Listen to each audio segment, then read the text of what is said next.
In early 1945, George Patton was still one of America's most successful battlefield commanders. His armies were moving fast, breaking German resistance and pushing deeper into Europe. Yet behind the scenes, something had changed.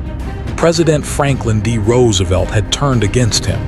Not publicly, not dramatically, but decisively. The turning point was Yalta, and the consequences would shape Europe for decades. By 1945, the war in Europe was clearly nearing its end. The question was no longer how to defeat Nazi Germany, but what kind of world would rise from its collapse. Roosevelt understood that the battlefield victory was only half the war. The other half would be decided at negotiating tables. The most important of those tables was the Yalta Conference. Patton was not part of that world. He was a warrior, not a diplomat. And more importantly, he was openly hostile to the Soviet Union. Long before the war ended, Patton warned that the Red Army was not a temporary ally, but a future enemy. He believed the Soviets were positioning themselves to dominate Eastern Europe, and he argued that the West should confront them while American and British armies were still mobilized. To Roosevelt, this thinking was dangerous. At Yalta, Roosevelt's priority was stability. The United States was exhausted. Millions of soldiers were overseas. The American public wanted peace, not another war. Roosevelt believed that cooperation with Joseph Stalin was essential to ending the war quickly and preventing global chaos afterward. He needed the Soviets to finish off Germany and, just as importantly, to help defeat Japan. Patton's views threatened that strategy. He spoke bluntly, criticized Soviet intentions, and dismissed the idea that Stalin could be trusted. These were not private thoughts whispered among officers. Patton shared them openly.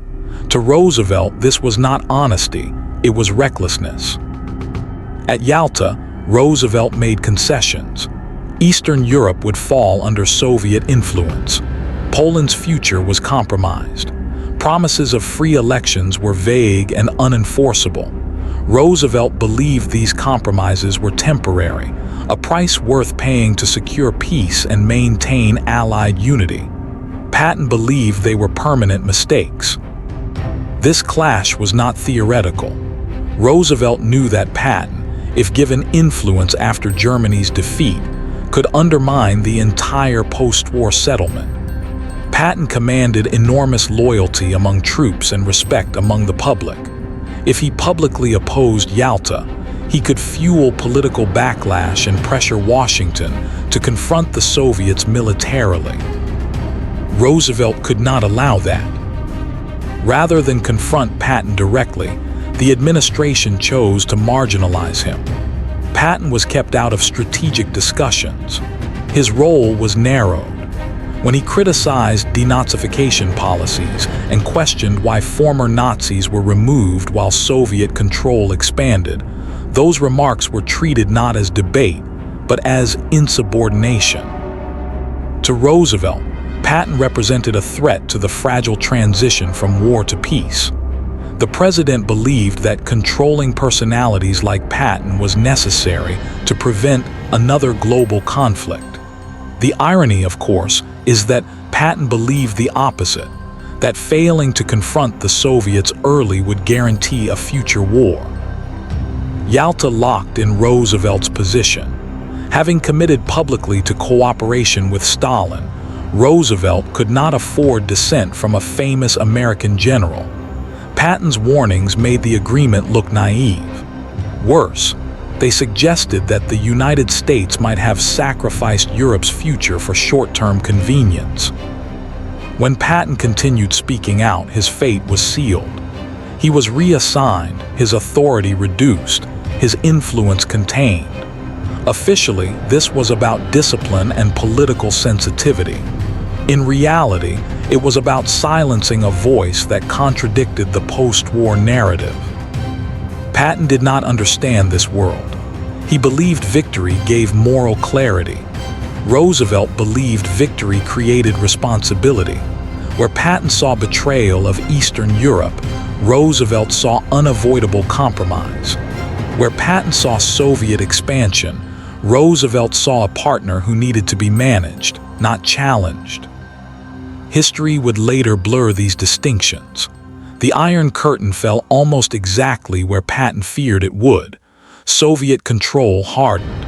Free elections never came. The Cold War emerged from the very fault lines Patton had warned about. But in 1945, Roosevelt did not have the benefit of hindsight. He was a sick man leading a tired nation, desperate to end the war without plunging the world into another one. In that context, Patton was not a prophet. He was a problem. Roosevelt did not turn against Patton because he doubted his military skill. He turned against him because Patton threatened the political settlement Roosevelt believed was necessary for peace. Yalta was not just a conference.